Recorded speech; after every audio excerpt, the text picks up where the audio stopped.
What's up guys, Ryan here from MudGunner, and today I just wanted to run some scenarios by you, or just some ideas that I have. This is going to be a video about kind of weather conditions and some other factors that I just kind of thought about, because right now in Arizona it is extremely hot. Like, we are getting 117, 118 degree days, and I just wanted to talk about, shooting in certain types of conditions. Now every state's going to be different, but let's get into it. So for Arizona, again, it's just super hot here. During summer, the desert shuts down. You can't shoot.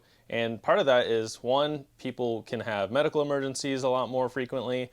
People start fires all the time if they're shooting steel core ammo, or shooting certain stuff, certain targets.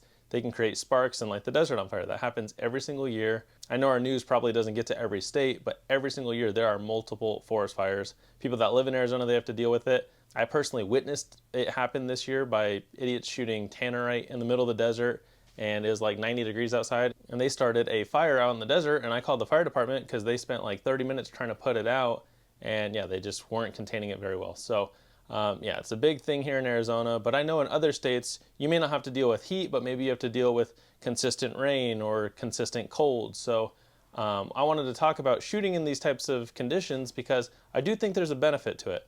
Now obviously it's very nice to shoot in an air-conditioned range or stuff like that, but you can only get so much from that. Not that you can't gain skill, you could definitely gain skill from that, but what I'm talking about is you don't necessarily put your guns or your optics or your lights or whatever through their paces. And I'm not saying you have to just go tear it down and try to destroy it, but I like to know that my equipment works in the extreme heat. I can't say we have extreme cold here in Arizona because we don't, but shooting in winter is the nicest time of the year here in Arizona. Shooting during summer, it kind of sucks, and I still like shooting every weekend for you guys when I can.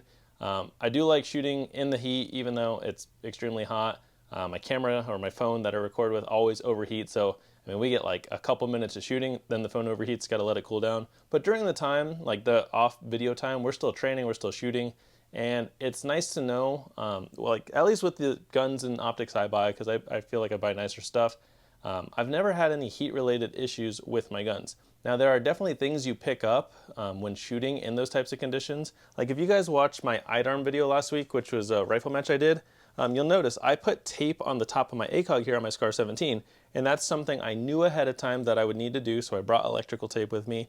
And if you've never shot in like our Arizona sun before or never trained in that way, that's something you may not know. And then let's say, you need X gun for whatever scenario, or you need it for a match, and you show up and you're kind of unprepared in that way, because what happens is, since it's so bright here in Arizona, this takes in so much light that it just blinds your target. It is so hard to see your target or look through this thing because it's basically burning your eyes. And that's just something I've learned from shooting in the desert. And before I would just hold my hand on top and shoot like that, but that's not ideal either. So you just pick up those little tips, and every state's going to be different, or every weather condition is going to be different. But you pick up those tips on your own, or maybe from people teaching you. That's why I'm talking about this. But you wouldn't have otherwise known until you actually did it. And I think it's good to get ahead of it so it never causes you an issue when you need it most. So that's not really an issue for me with this, but I just knew ahead of time. I was like, all right, if I'm going to want to be able to see my targets, I need to at least bring some tape, because we were going shooting up in the mountains in Flagstaff here in Arizona. If it was super cloudy outside, I wouldn't have needed the tape, but it was bright and sunny, 90 degrees up in the mountains, no shade whatsoever. So yeah, I'm glad I brought electrical tape to cover that. I mainly brought it to tape my RMR because I wasn't allowed to use it, but I always have tape in my bag just for certain scenarios. So that's a good thing. Let's say you live in a very rainy state, and now that I have an off-road vehicle, I want to go shoot in the rain. Not being able to get myself to the desert for the longest time was a limiting factor, but now I have a way to do that. I bought a 4Runner last month, and one thing I'd like to do, just because I've never done it, is just go shoot while it's torrential downpour. I think it'd be fun. During the day, specifically at night, I mean, it'd be cool to do it at night too, but that's something where I have to figure out how I want to do that, because I don't want my night vision to get all wet, but maybe I just do it with white lights and stuff. It's good to, again, it's good to test your stuff, but I don't want to destroy it. Like, I don't want to ruin thousands of dollars for the night vision. I know it could probably handle some water, but yeah, I want to test my stuff without purposely destroying it, because I know this stuff's expensive. I mean, you guys spend money, I spend money. Like, we don't want to ruin our stuff, but I still think it's good to train in those certain conditions to make sure you know how it works in that. Like lights, most of the name brand lights are sealed pretty good, so I know these can get wet. I've been out while it's like drizzling, but not like pouring down rain. Obviously at that point you have to figure out your footwear, your clothing, how you set up your kit, your targets, because obviously paper targets don't work. You'd probably need some steel targets, but I feel like there's a lot to think about when you're shooting in those types of conditions, and that's just kind of something that I want to like build up my mindset, build up like my comfort with shooting in those conditions. But again, this is just a video talking about this stuff.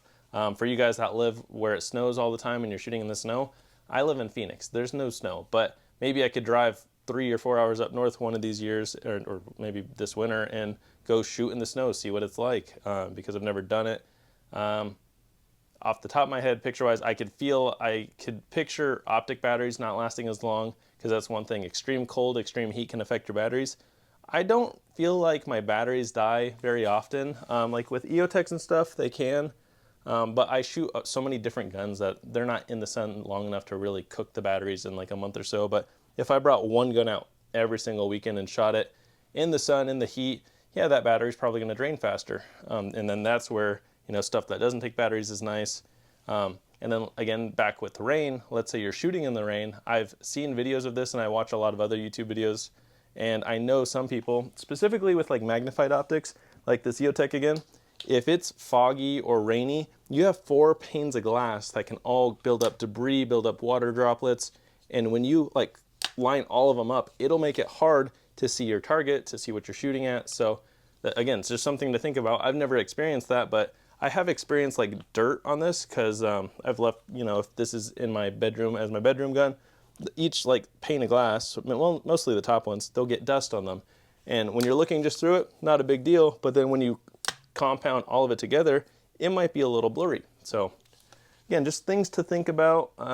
Regular maintenance is good. Just regularly inspecting your stuff is good too.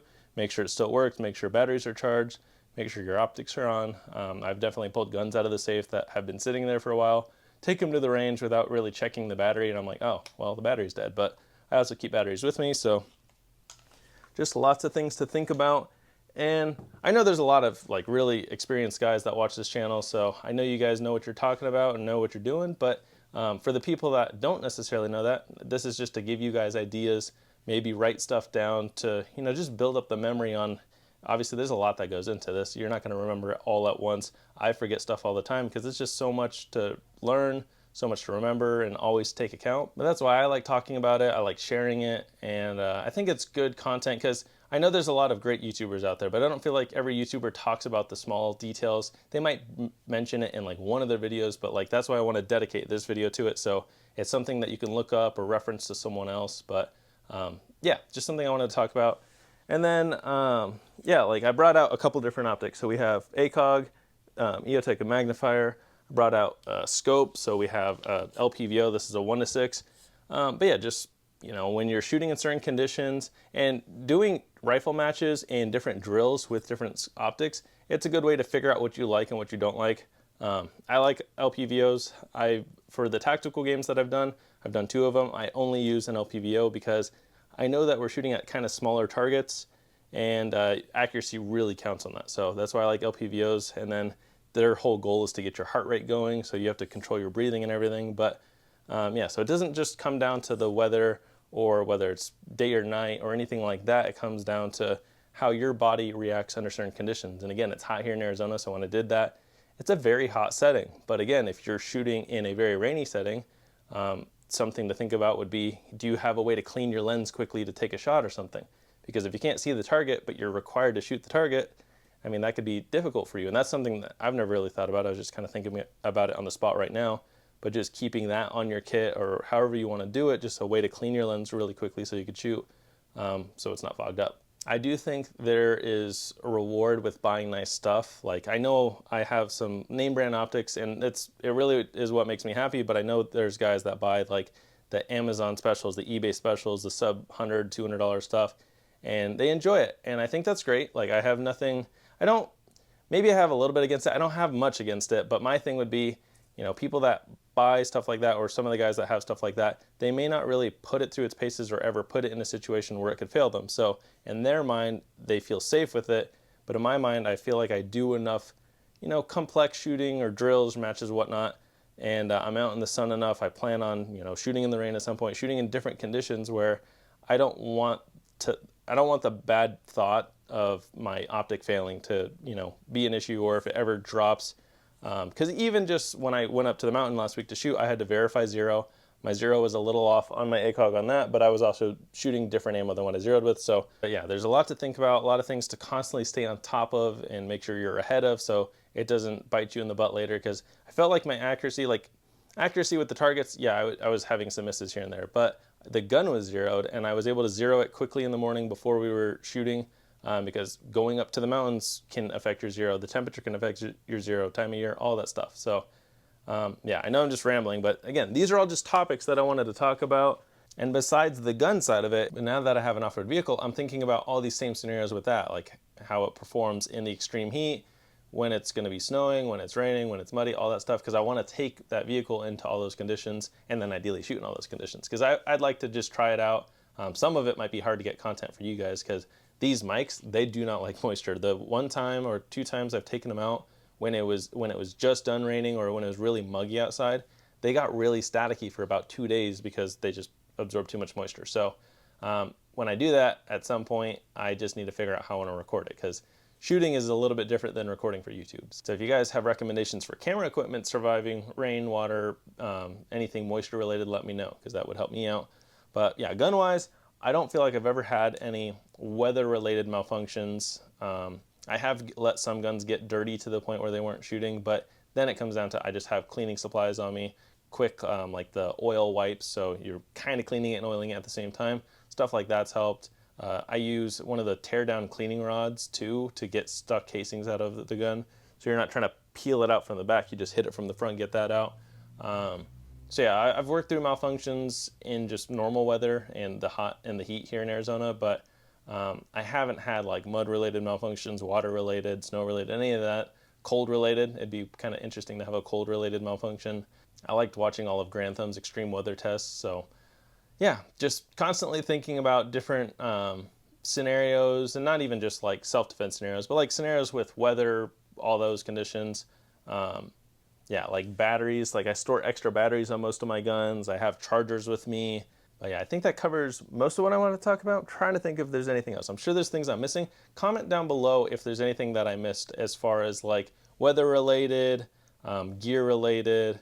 Testing your gear is really good too. If you can't afford a plate carrier, start with a chest rig. If you can't afford a battle belt setup, start with just a belt setup that you can attach stuff to. Like, you don't have to go all out in all your gear. I've just been building this up over the years, and I'm at a point now where I'm trying to build up separate setups. Like, I have my main setup, like my main belt, my main chest rig, plate carrier, all that stuff. But over time, I'm going to try to add more to, test other things. But you don't have to buy so many of a variety of different things to like figure out which one you like the most. Yeah, just start with like one thing and kind of go from there. This was my very first gun, and it had a bunch of variations before it kind of got to this final configuration.